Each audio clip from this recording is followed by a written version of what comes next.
Bonjour les amis, nouvelle vidéo aujourd'hui pour retrouver Maître Carlo Brusa pour parler du procès Brigitte Macron. Vous le savez, il s'est terminé et il y a eu différentes sanctions. Il va nous donner son avis brûlant justement sur cette affaire. Il était reçu par Mike Borowski sur GPTV. Mais juste avant de l'écouter, n'oubliez pas comme d'habitude de vous abonner, le pouce, le commentaire, le partage, le boost. Vous connaissez la musique mais c'est extrêmement important pour le référencement des vidéos. Allez, on l'écoute et on en parle juste après. Pour parler des violeurs parce que je connais aussi le domaine et j'ai le loisir. J'ai eu la charge de plaider en cour d'assises sur des affaires de viol à la fin de l'année 2005 sur 2 procès très importants. Je ne parlerai, comme on dit, comparaison ne vaut pas raison. Le procès éminemment politique que nous avons vécu, dont le délibéré a été rendu lundi, est un procès politique dans le cadre d'une législation politique qui fait partie du processus qui a été mis en œuvre au niveau européen, au niveau français, au niveau italien, au niveau de tous les pays d'Europe, pour arriver à un contrôle de l'information. Ce qui s'est passé avec la crise Covid a été quelque chose qui a réveillé les opposants, celles et ceux qui avaient une vision critique de la société française, européenne, etc. Mais il a réveillé aussi la caste qui avait sous-évalué le rôle des réseaux sociaux. Je dis cela, pourquoi ? Parce que quand ils ont tenté de mettre en œuvre la politique vaccinale, il y a eu une déferlante mise en œuvre par les mainstream pour participer au travail dictatorial pour imposer ce produit qui était monstrueux. Et de l'autre côté, il y a aussi celles et ceux qui ont utilisé les réseaux sociaux pour se battre contre cette politique dictatoriale. Et ça a fonctionné.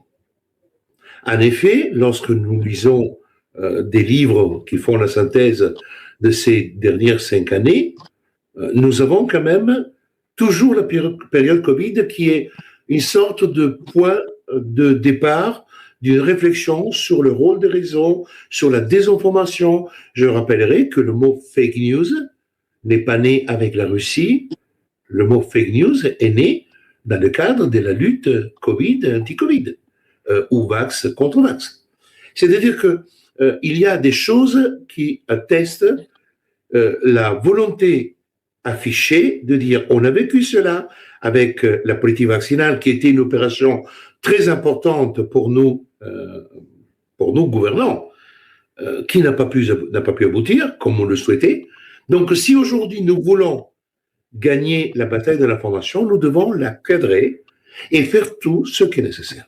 Or, sur la législation du harcèlement, cette législation, elle est monstrueuse. Vous ne pouvez pas vous rendre compte si aujourd'hui, vous osez, demain matin, une personne ose faire 2 posts sur Brigitte Macron ou sur Macron. Il peut, sans avoir besoin de quoi que ce soit, être attaqué pour harcèlement. Il suffit d'un seul post dénigrant pour tomber dans le harcèlement. Mais comment ils peuvent justifier justement le harcèlement alors que c'est un mot qui a été totalement... Alors que Brigitte Macron n'a pas de compte Twitter. Mike, ce n'est pas important. Ce n'est pas une condition qui est posée. En réalité, à travers cette disposition, la loi Schiappa a permis de pouvoir ratisser large. Et je peux vous dire qu'on a tous plaidé bien. On n'a pas fait un travail de concert énorme parce que on sait tous travailler nos dispositions. On n'avait même pas besoin de discuter que plaidoirie. On arrivait tous au même résultat. Les conditions n'étaient pas réunies, juridiquement parlant et judiciairement parlant, pour entrer en voie de condamnation. On a même les conclusions qui ont été rédigées par l'avocat Enoki, qui est aussi l'avocat de M. Macron dans la procédure que nous avons diligentée et qui est actuellement en cours contre M. Macron et sur le fait d'avoir divisé les Français en vaccinés, non vaccinés, les bons et les mauvais. Il a obtenu 10 000 € de dommages et intérêts. Dans le dispositif, il n'a même pas dit pour quel préjudice. C'est du jamais vu. C'est-à-dire que maintenant, avec la jurisprudence de Brigitte Macron, moi je vais demander 1 million d'euros dans mon dispositif et je n'ai même pas besoin de dire pour quel préjudice. Mais nous sommes tombés sur la tête. Des choses que, si je ne justifie pas le préjudice et la nature du préjudice, ça fait 31 ans que je fais ce métier. Je me fais éjecter par un président au tribunal en disant, mais Brouza, vous demandez 10 000 euros à quel titre? Eh bien, tout ça est passé comme une lettre. Normalement, le préjudice doit être concomitant à la constatation de l'enseignement. On retient le préjudice parce que la fille de Brigitte Macron, qui n'a pas voulu aller à la médecine légale, elle n'a pas voulu aller à se faire contrôler par un médecin dûment habilité pour ce qu'on appelle les déterminations du préjudice auprès des autorités judiciaires. C'est la fille qui va dire à ma maman, elle a souffert. Alors, effectivement, elle n'a pas de compte.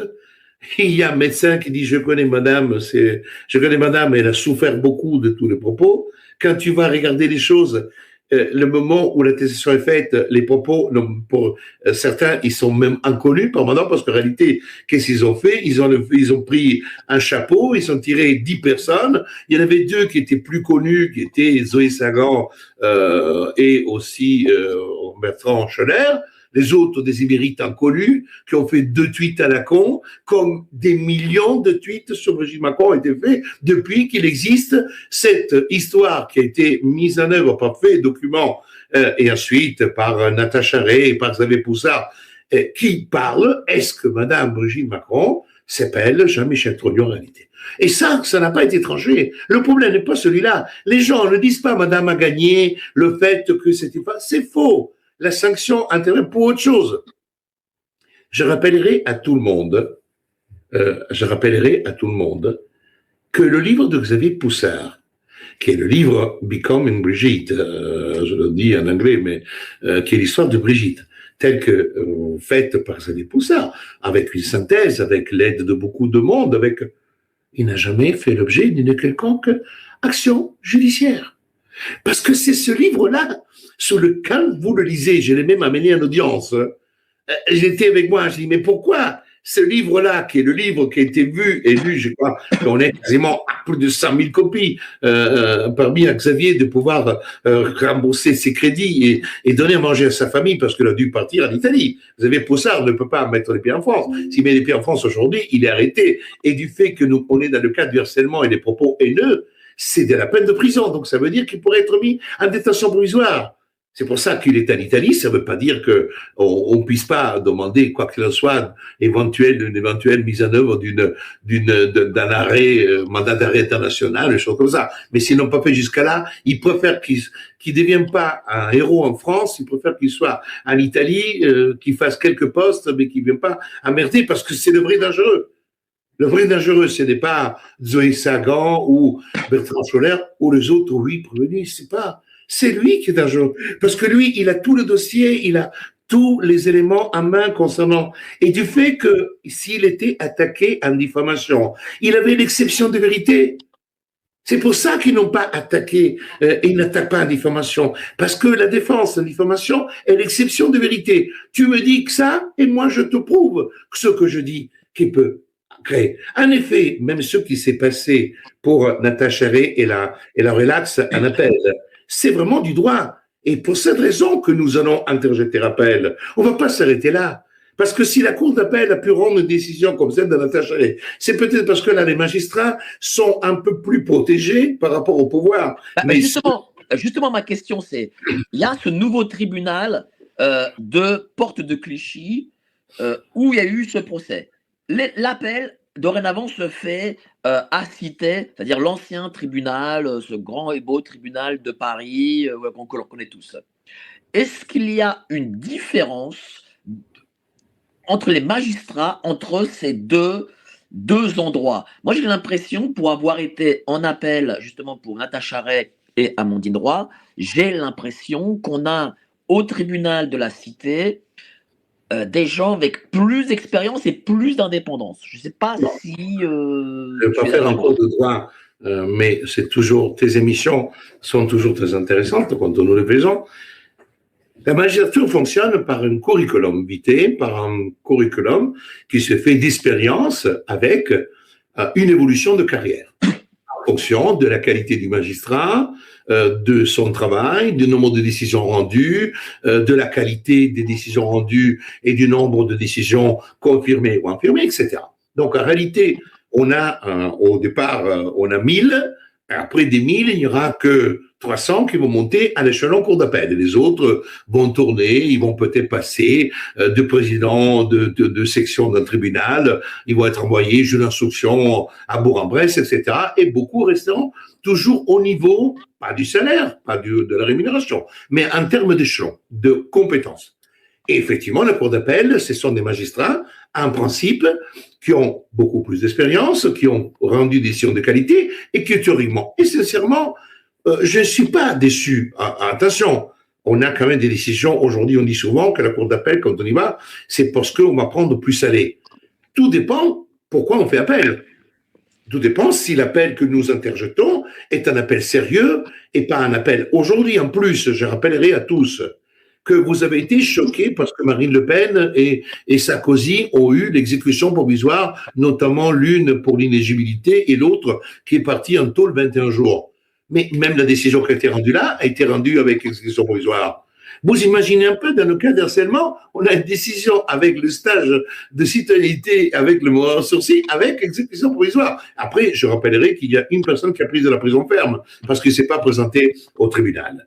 On est dans un truc de folie pour des messages postés sur les réseaux sociaux. Mais justement, est-ce qu'il leur fallait une victoire? Est-ce qu'ils ont pris 10 personnes inconnues parce qu'il leur fallait une victoire au Macron pour justement dire après, regardez, vous avez vu, on gagne nos procès. Parce qu'il faut rappeler qu'ils n'ont jamais gagné. Évidemment qu'il leur fallait une victoire symbolique. Le but, c'est de faire peur à la population.